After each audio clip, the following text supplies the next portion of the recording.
Sure. Back to the clerk. Jim? Would you like me to stand and state my presence? Sure. If you'd like. Okay.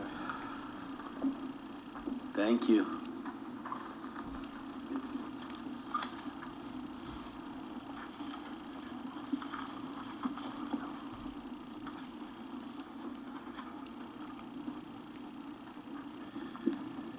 My name is Town Clerk Jim Altadonna. I reside at 54 Abbey Street in Massapequa Park, New York. 11762. Welcome. Thank you. Thank you. There was an incident in the town clerk's office regarding a court order for me to write a letter to the court and to a certain individual named Robert Ripp. When I received the direction from town attorney, there was a letter attached. I was not comfortable with the letter. And I said to the town attorney that I was not comfortable. I was told I was in conflict. He said, yes, you are in conflict with the town. You need outside counsel. I said, so be it. Whatever, I need outside counsel. I will seek outside counsel, which I did. And this happened on a Tuesday. Okay. On Thursday, I went to that council. I was there. I was given a retainer, for which I was a little confused because I thought the retainer would be addressed to the town of Oyster Bay. It was addressed to me. There was some confusion. Maybe it was a mix-up. I'll give it that. However, I did not feel comfortable signing a personal retainer on a town matter. I was later told that I was offered a disclaimer. I was not comfortable as the disclaimer was written. I am not an attorney. I wanted outside counsel. Then I was told that there wasn't the votes to have an outside counsel. Okay, so I am coming before you today to really clarify what actually happened, because I deserved outside counsel. I could have been in contempt of court had I have not written the letter, and I realized, thank God, at the last minute that the judge had ordered me to write the letter.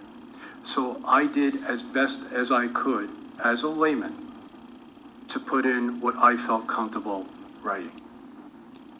But what I'd like to know is, and we just increased the budget from 1.9 million to 2.45 million. Why there was no outside counsel for the town clerk's office when he had a conflict with the town? And I think going forward, I'd like to see a mechanism in place where if the town clerk, an elected official, has a conflict with the town, that I have the right to seek outside counsel on behalf of the people that I represent. We all represent people here, but it seems to be that no one, I represent people as well. I represent the whole town. And we need to make sure that this never happens again. Thank you. I'm going to ask our town clerk to come up. If you kindly take your seat. Rather, our town attorney to come up with it. Have the town clerk take his seat and bring the town attorney up to shed light on this issue and to bring the facts to light. Thank you, Supervisor and members of the town board. Joseph Nocella, town attorney. Much of what Mr. Altadonna said is accurate. There are certain aspects to it that are slightly inaccurate. In the proceeding that was before the New York State Supreme Court, the clerk was ordered specifically to write the letter to the plaintiff saying that certain foils were available. He was notified. The deputy town attorney who represented us in court is Matt Rose. He's in this room today, and he drafted an initial letter for the town clerk to sign. When I learned that the town clerk, Mr. Altadonna, was unwilling to sign it, I called him up and said, I think I have the matter resolved. You're concerned that the letter would be an implied representation on your part that the documents are absolutely complete and accurate, and you don't know for a fact that they are, and you're concerned about that. And I offered language that we could put into the letter that would avoid that complication. And in the end, I believe the town clerk adopted much of the language that I proposed and did in fact send that letter, which avoided any need for outside counsel. As would be the case, I believe I did suggest to Mr. Altadonna, who wanted his own outside counsel, that there was a conflict. I have to admit that was a mistaken judgment on my part. It wasn't an actual conflict, and outside counsel would not have been justified. I think it should be noted that I'm always eager to make sure that anybody who needs outside counsel gets outside counsel. But as would be the procedure, I spoke with members of the town board. There was no indication as to whether votes would be there for or against outside counsel.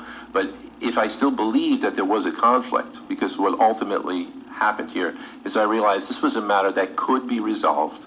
And I believe some of the people I spoke to on my staff, as well as some of the council people, offered to try to resolve this without the need to resort to outside counsel. It was my determination that there wasn't really a conflict. The town clerk was being directed to write the letter to the individual who brought the lawsuit. By the judge. By the judge. We could provide language that would avoid any representations that would expose the town clerk to the fears that he had, that would allay his concerns, that he was making a representation that he couldn't make. And that's ultimately what did happen here, without the need for outside counsel. If I believe there was in fact a conflict, regardless of what the polling of the board might have shown, I would have made the recommendation for the hiring of outside counsel, and the vote would have taken place, and it would have gone the way it would have, and it would have been that simple. And the clerk would have then been able to bring his own action on Article 78, for example, to try and compel the retention of outside counsel.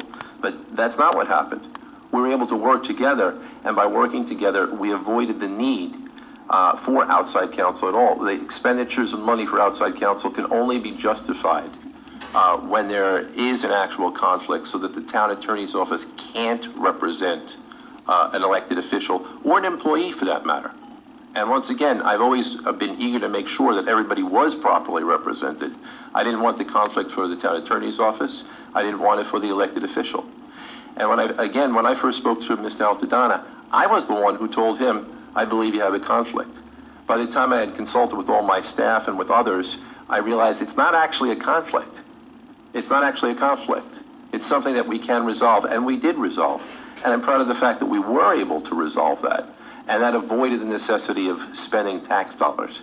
It's true we might have a substantial outside counsel budget, but those are cases where the town attorney's office doesn't have the expertise to provide legal defense to the town, or there is an actual conflict with the town attorney's office providing a defense to the town. None of that applied in the case where the judge of the Supreme Court directed that the town clerk write the letter. So the letter was in fact written, and that avoided anybody being held in contempt. It allowed us to comply with the court order, and it avoided the necessity of having any kind of expense incurred for the taxpayers of the town of Oyster Bay. And I think working with the clerk, we could avoid such situations in the future. I would be eager to continue to work with the clerk, as I did initially and as we did toward the end when he wrote the letter that complied with the court order and avoided any extra expenditures. Mr. Nocella, is the town able to provide the clerk's office with proper representation? Yes. We have the talent, we have the personnel, we have the staff to provide that service? Yes, we do. In this particular case, because it seems to be it was all centered around a court-ordered letter. The judge ordered that the town clerk provide this letter? That's correct, Judge. And you assisted by providing representation in a draft of this letter? Yes, I did. When the town clerk stated that he wasn't happy with the content, did you provide a different draft or an updated draft? Yeah, actually, Mr. Rose on his own, while still in the clerk's office, wrote in some language that he thought on his own, but representing the town attorney's office. Representing the town attorney's office, yes.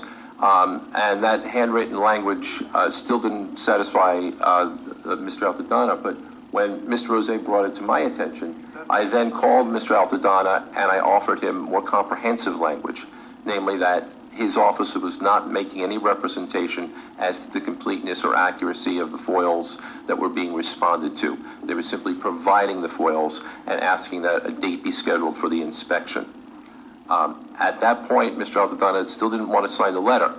Now, eventually, we worked through that and added additional language. Again, with the help of others, we were able to finally reach a letter that contained the language I proposed, the language that Mr. Rose had proposed in the clerk's office, and some additional language that the clerk himself wanted. So that avoided anybody being held in contempt of court, and we complied with the court's order. So, I can understand the clerk's concerns.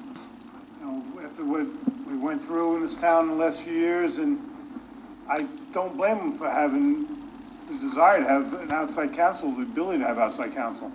I'm glad you guys worked it out, but honestly, I don't want to see this happen in the future to any elected official. I agree with what the councilman is saying, and I think I said this to you on the phone, Mr. Town Attorney, and I certainly said it to the clerk as well. It makes me very nervous and uncomfortable that an elected official was asking for outside counsel because of a perceived conflict and that he was told no. The first person to recommend an outside counsel and who suggested that there was a conflict was me, and the first person to deny the existence of the conflict was Mr. Altadonna. I hear that, but remember, you're dealing with, although he's a very bright and capable individual, he's a layman, not an attorney. So his attorney told him, you have a conflict, and then in a 48 or 72-hour period turned around and said to him, you don't have a conflict. That's and you correct. Cannot blame someone who isn't a lawyer for feeling uncomfortable about that. I don't blame him in the least, but I was prepared to explain thoroughly why there was a change in decision-making. And again, the original thought that he should have outside counsel was not just mine, but came from the same desire that I think Councilman McEnroe and you also, Councilwoman, have, which is that nobody should be without counsel, and they should feel comfortable with their counsel. I'm disappointed on some level because I've worked very effectively with Jim over the past year and a half, nearly 2 years, that I wasn't able to convince him that I had his best interest at heart. I knew that he had some concerns about the letter.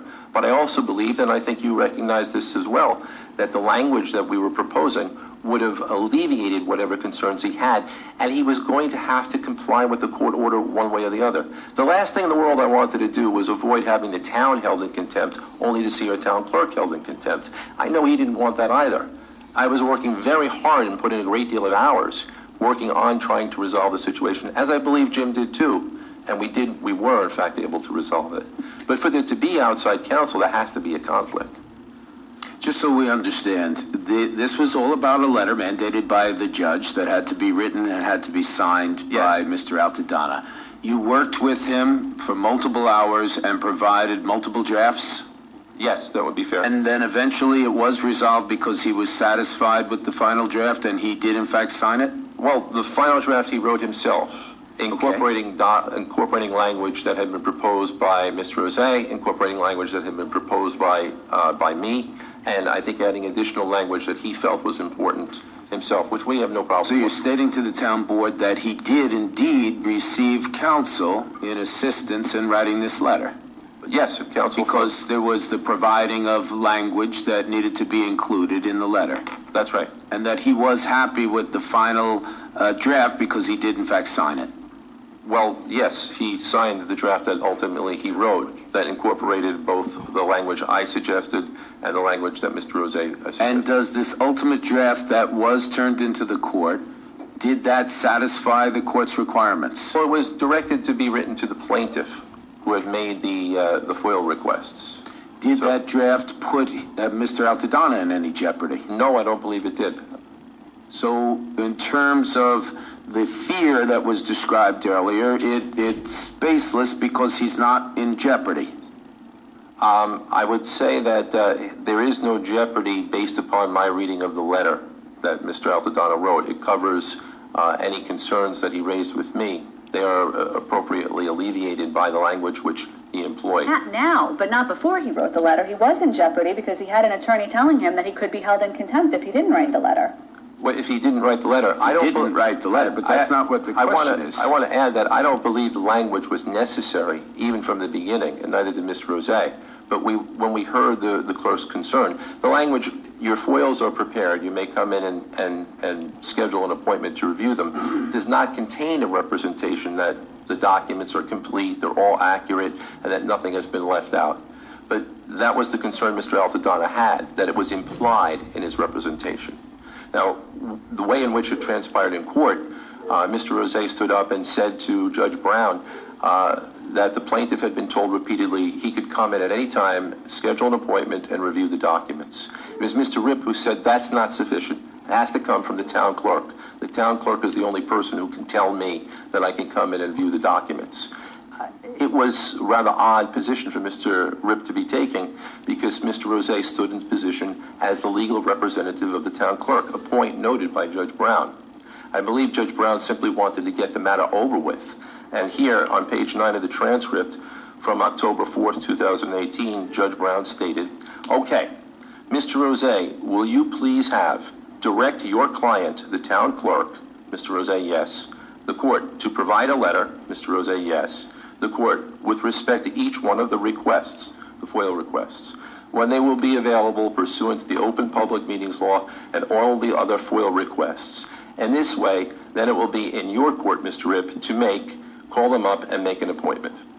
So that was the direction from the court, recognizing that Mr. Rose's statements that they're available and ready and the plaintiff need only make an appointment probably were sufficient as a matter of law. But to satisfy Mr. Ripp's demand that it come directly from the clerk, the judge told Mr. Rose, I want you to go back and tell your client, the clerk, that he is the one to write the letter. It was a way, in my judgment, it was a way simply to give Mr. Ripp what he wanted. He was complaining about a point that was elevating form over substance. Who told him to come in and provide the documents? So basically, we're talking about a resident who has, and I hope I'm categorizing it correctly, habitually asked for FOILs on many, many occasions. Yes, and in many past occasions, he's come in and made this appointment and looked at documents, or made the appointment, not come in and looked at documents, come and made the appointment, shown up to look at his documents, and then left without any issue. This is also a resident who has asked for copies to be made and then came when it was time to pick them up, refused to pay the fee that everyone else has to pay, in essence, leaving the taxpayer holding the bill on that. It is my understanding that's happened, yes. And this is a resident who has been involved in other issues of litigation with the town, including this issue of harassment of an employee. I believe that an employee has brought an allegation to that effect, yes. So what I'm getting at is this is a habitual situation that has continued to cause the taxpayers a cost. That's true. Has there been contention between Mr. Ripp and Mr. Altadonna over the years? Mr. Altadonna perhaps would be in the best position to answer that. I would submit that there probably has been, because there has been for most people in the town of Oyster Bay, yes. My concern, while obviously our clerk has received counsel, because you've told me you've worked on this, Mr. Rose has worked on this, my concern is if a resident wants to continue to generate costs to the town, they can daily come here and put the town in a position where we just have to spend more and more and more money on legal fees. That could happen. All right, I see what this is all about. Thank you. I think Mr. Nisseler answered the question where I did need outside counsel, and he did not work with me. The town attorneys did not work with me. I received one draft, and when I pushed back and said I was not comfortable with that draft, then further language came. It was only after I pushed back. But you asked them, you said, I said I was not comfortable with this. Can we When you're in look at conflict, another option? When And an they provided attorney that. tells me that I'm in conflict with the town, I don't understand. I'm a layman.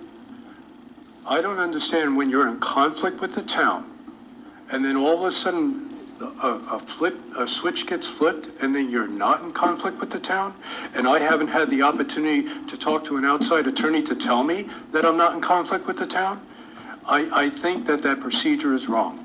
Well, we'll certainly look at the procedure. Thank you. But I do, thank you. You can be seated now. My concern is that resident after resident can come forward and continue to cost this town a tremendous amount. It's about chain of custody. Sir, this is not a debate, okay? Excuse me? This is not a debate. All right, then I'll let you finish and then I'll speak again. What I'm getting at is this is public comment. The reason why I'm doing it in public comment is because I haven't had an audience. I would have liked an audience. I had spoke to you yesterday. That's not true. I gave you an audience, and we So you were said you were certainly going to check going to with look it on into Monday it. and get back to me. That's right. And today is Tuesday. I asked the town attorney's office to get back to you on this. No one got back to me. Okay, well, Okay? we'll So address that. let's just end it. We'll address that. But again, this is not a debate, it's public comment, and we'll continue to look at the procedures of the town. But I'm very concerned when a resident can continue to cost our taxpayers a tremendous amount of money. And as was stated on numerous occasions, the changes were made to the letter.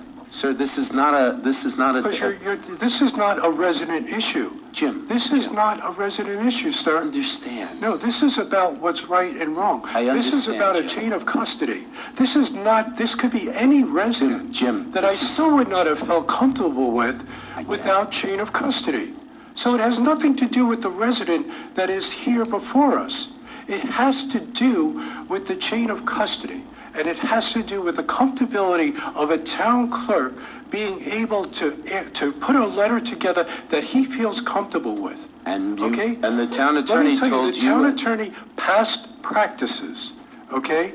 And not Mr. Nacella, I'm telling you that now. But past practices in this town has not been forthright, okay? And I'm not putting Mr. Nacella within that realm. And did you okay? bring this up to the past administration publicly Absolutely. the way you're doing it today? Absolutely, I have. You did it publicly? Absolutely. Okay. Well, thank you for your you. opinions and thank you for your comments. It's a bit irregular when no town attorney in previously has come before us, but we'll look into this. And I'm going to direct the town attorney to speak with our council as well as our ethics council and look into this matter to determine what the legal and appropriate approach is that takes into account the rights of the officials of this town as well as the rights of the taxpayers. There was a big issue that came before this town board in regard to counsel to a previous employee, and the majority of the board was very, very clear on their position.